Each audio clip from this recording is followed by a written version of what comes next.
Dios le bendiga. Es un gusto para nosotros poder de nuevo entrar a su hogar, estar en su oficina o donde quiera que usted está viendo este estudio bíblico. El Señor le bendiga. Damos gracias a Dios porque podemos tener este acceso y poder seguir estudiando la palabra de Dios. ¿Le ha parecido interesante los estudios anteriores? Si no los ha logrado ver, puede entrar al sitio de nuevo y revisar todos los estudios para que usted entienda de qué estamos hablando. Así que, bienvenidos. Y la jornada de hoy está muy interesante, ¿verdad, Pastor Tony? Así es. Esperamos definitivamente que esta jornada de estudio pueda bendecir su vida. Y bueno, solamente hacemos una pequeña recapitulación, ¿verdad? De lo que vimos en la jornada pasada, que tuvo que ver con el estado de los muertos, si era algo consciente o inconsciente. Y yo creo que estuvo ampliamente argumentado para respaldar que el creyente en Cristo Jesús va a gozar inmediatamente a la hora que parte de la tierra. Amén. Y por eso fue que el apóstol Pablo dijo claramente, porque para mí el vivir es Cristo y el morir es ganancia. O sea, uno gana con morirse, claro. No pierde. Los que perdemos somos los que quedamos sobre la tierra, ¿verdad? Por eso es válido decir lamento su pérdida, claro. Porque el que queda sobre la tierra realmente ha perdido a un ser valioso, pero el que se va en Cristo no pierde, sino gana. Y hoy también vamos a empezar un tema. El tema que vamos a estar compartiendo ahora tiene que ver con la trascendencia del arrebatamiento de la iglesia. Ese será el tema que nos ocupe en esta jornada de estudio. Amén. Y vamos a iniciar entonces con la etimología que se usa para describir lo que es el arrebatamiento de la iglesia. Uh-huh. Y debemos de decir que esta palabra de arrebatamiento viene de una voz griega que se conoce con el término de arpazo. Y ese término arpazo, bueno, aquí en castellano casi que lo usamos también, ¿verdad? Cuando algo es así, arpazo, el arpazo, cuando lo hace un tigre, cuando lo hace un gato, nosotros decimos, es que ese es un arpazo. Pues un arpazo, ¿verdad? Casi que usamos esa palabra y es una palabra griega, por supuesto. Pero como nuestra raíz de el idioma español tiene mezcla, ¿verdad? Griega, latina, entonces hay cosas que nosotros entendemos, aunque no nos la traduzcan. No es como en cambio el inglés. El que habla inglés y oye arpazo no entiende nada. Cabal. Porque ellos es otra su raíz. Es otra raíz y otra su pronunciación. Así es. Entonces, este término arpazo significa arrebatar o raptar. Uh-huh. De ahí es donde nosotros a veces, en este aspecto del término que se usa en castellano, se adversa. Ajá. Y algunos dicen, por ejemplo, es que rapto no es lo que está en la Biblia, sino que es la palabra arrebatamiento. Pero yo traigo a la memoria de quienes adversan por eso, que incluso el término que está en castellano es una traducción del término original. Por lo tanto, el escritor o el traductor pudo haber traducido arrebatamiento como pudo haber traducido rapto. ¿Verdad? Uh-huh. ¿Por qué? Porque lo que quiere es dar la idea de lo que esto significa. Casi que podríamos decir entonces que arpazo significa quitar de forma precipitada o violenta algo. Uh-huh. Como, por ejemplo, digamos, tú te recuerdas aquel juego que nosotros usábamos cuando estábamos adolescentes que se llamaba Gavilán. Sí, lo recuerdo. Yo creo que tú jugaste también eso y era cuestión de buscar un acuerdo con otra persona para jugar ese juego. O sea, nos autorizábamos para quitarnos violentamente comida o algún objeto que tuviéramos en la mano. Uno tendría que estar al tanto de que con el que uno estaba jugando ese juego no anduviera cerca porque te podía arrebatar cualquier cosa que tuvieras en la mano. Claro. Así que eso más o menos nos ilustra un poquito, ¿verdad? Lo que este término puede indicar. Y también creo que se ilustra muy claramente con lo que hace un ladrón. Cuando le arrebata la cartera, le arrebata el reloj, le arrebata el celular a alguien. Esto no está hablando de un apuntar con la pistola y decirle démelo. Correcto. Sino habla esa palabra arpazo con ese susto que uno recibe cuando le quitan de las manos lo que uno lleva.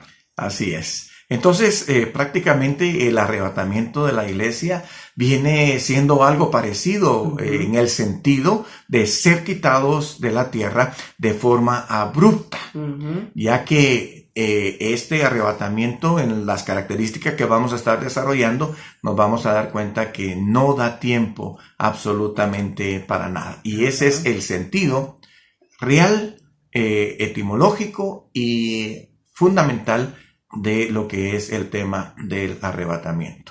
Pero también tenemos no solamente ese término, arpazo como arrebatamiento, sino que tenemos otros términos asociados con lo que es el aspecto del arrebatamiento de la iglesia. Y el primer término asociado que tenemos es el término parusía. Eso lo vamos a ver también en uno de los textos que el apóstol Pablo nos presenta. Yo voy a decir, aquí es donde se usa la palabra parusía. Esta palabra significa presencia personal de Cristo o venida real de Cristo. Tal vez sería la forma en que a mí me gustaría de alguna manera describir lo que este término parusía quiere decir. Y está muy bien porque hay personas que se preguntan si en realidad el Señor va a venir o no va a venir. Y esa es una de las confusiones que tuvieron hermanos en Cristo en tiempos pasados. En decir, el Señor ya vino, pero fue nada más de una forma espiritual. Pero en realidad la palabra de Dios usa ese término, parusía. Claro. O sea que el Señor va a venir en persona. Correcto, es parte de lo que vamos a reforzar a la hora de usar los textos. El otro término que se usa asociado con el arrebatamiento es el término apocalipsis, que quiere decir quitar el velo o revelar. Nuestro término, digamos, en castellano es realmente una transliteración de lo que el término original significa. La transliteración es agarrar el término casi igual del original y usarlo y ponerlo en castellano. Por eso es que el último libro de la Biblia que nosotros tenemos se llama Apocalipsis y el término original es Apocalipsis. Entonces esa es una transliteración. Sí, claro. ¿Verdad? ¿Qué quiere decir revelar? De hecho, nosotros tenemos ya traducciones actualizadas que ya no ponen Apocalipsis, ya ponen revelación. Sí, el libro de la revelación. El libro de la revelación. ¿Por qué? Porque ese es otro nombre asociado con el arrebatamiento de la iglesia o la venida de Cristo. El tercer término que tenemos ahí asociado con el término del arrebatamiento tiene que ver con epifanía. Esto quiere decir manifestar o aparecer. Entonces tiene que ver con que al final Cristo viene y se va a manifestar y va a aparecer. No es un asunto, como bien tú mencionaste, de otros que pueden decir Cristo ya vino, pero nadie se dio cuenta, nadie lo vio. Realmente el tema desarrollado en la palabra de Dios no puede darse de esa manera. Muy bien, tenemos 3 textos bíblicos que vamos a usar como parte del desarrollo, digamos, de este tema, aunque por supuesto que no son los únicos, hay muchos más, pero usamos esto solamente para sustentar lo que vamos a hablar. Por el tiempo no podemos usar todos los textos bíblicos, pero ya teniendo esta base, un hermano que quiera revisar y estudiar más, lo que puede hacer es usar su concordancia. Correcto. Y entonces pone el texto que estamos dando, las palabras claves que existen ahí y luego revisar los demás textos, porque hay muchos hermanos, pero como les decimos, por el tiempo no los podemos usar todos. Correcto. Entonces ahí tenemos 3 textos bases que vamos a usar.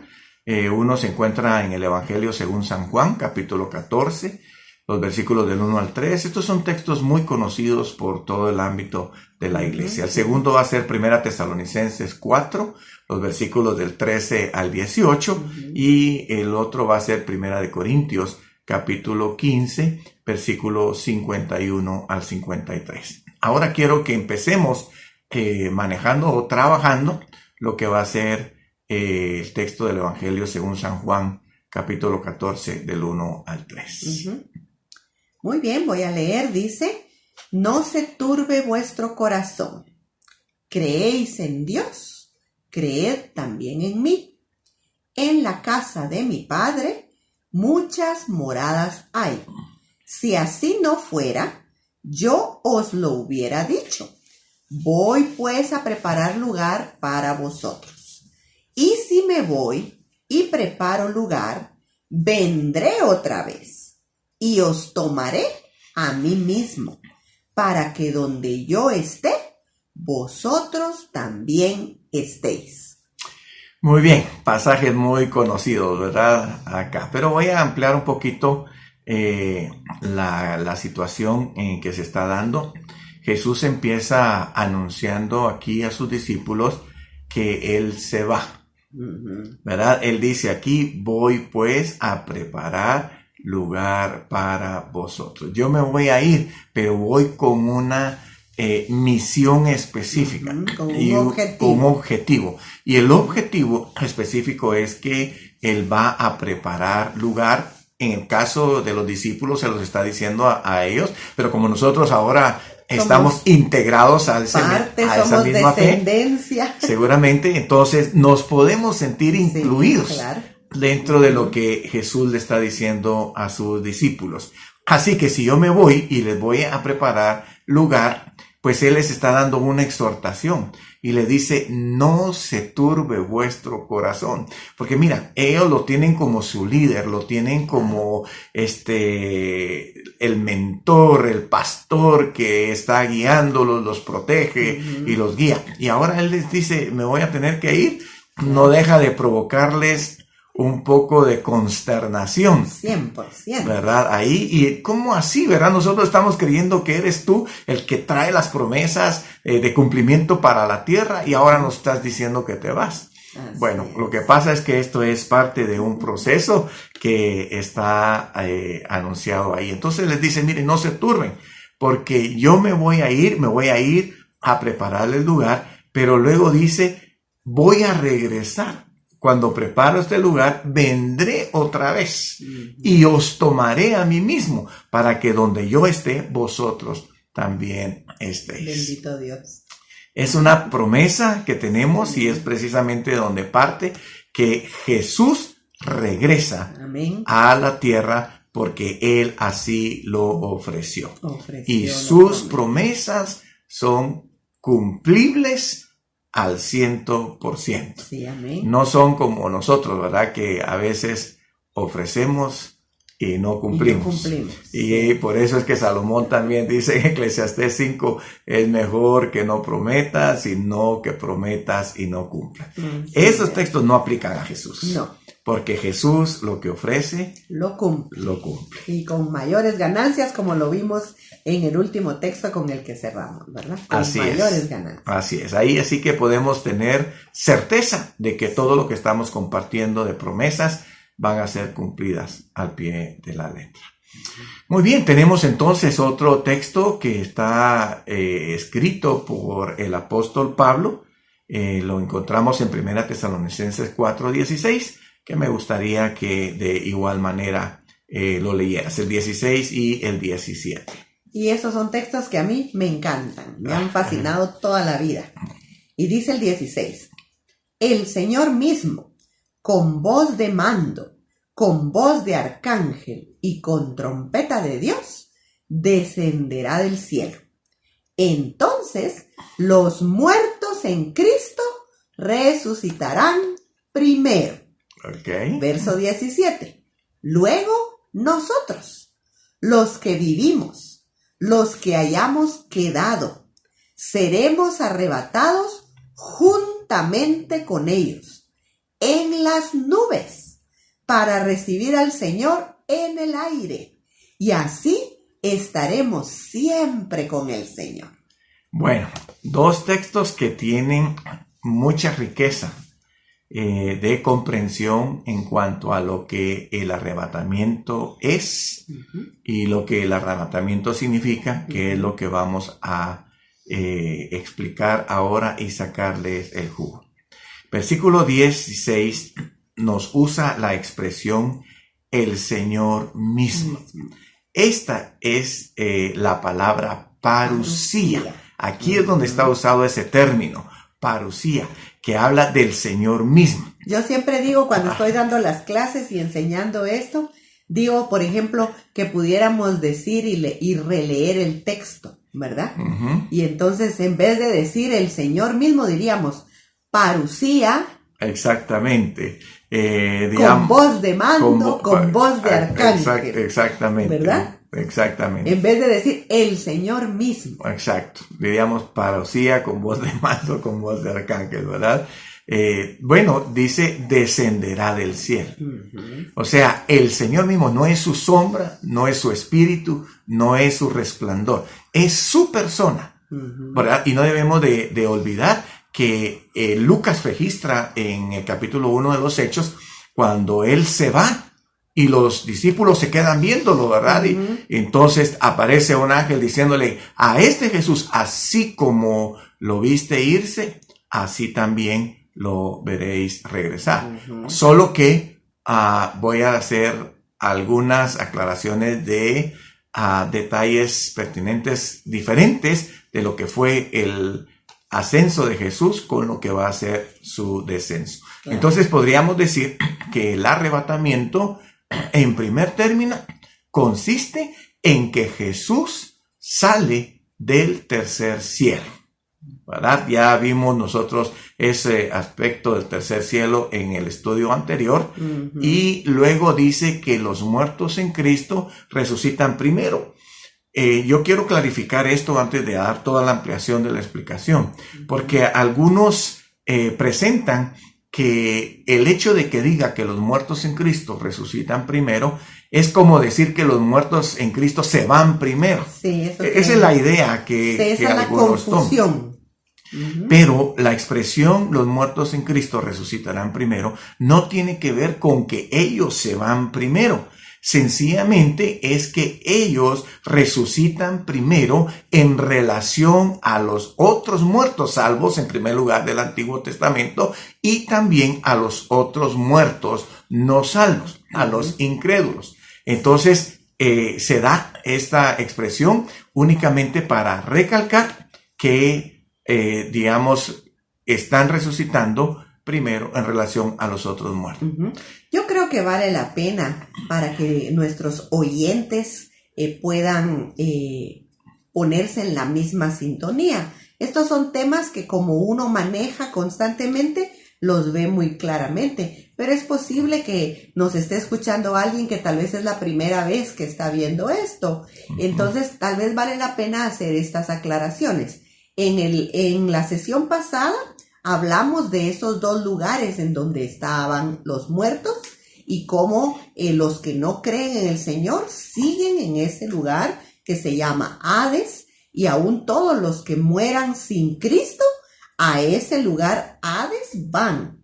Mientras que los creyentes en Cristo, el Señor se llevó el seno de Abraham al tercer cielo.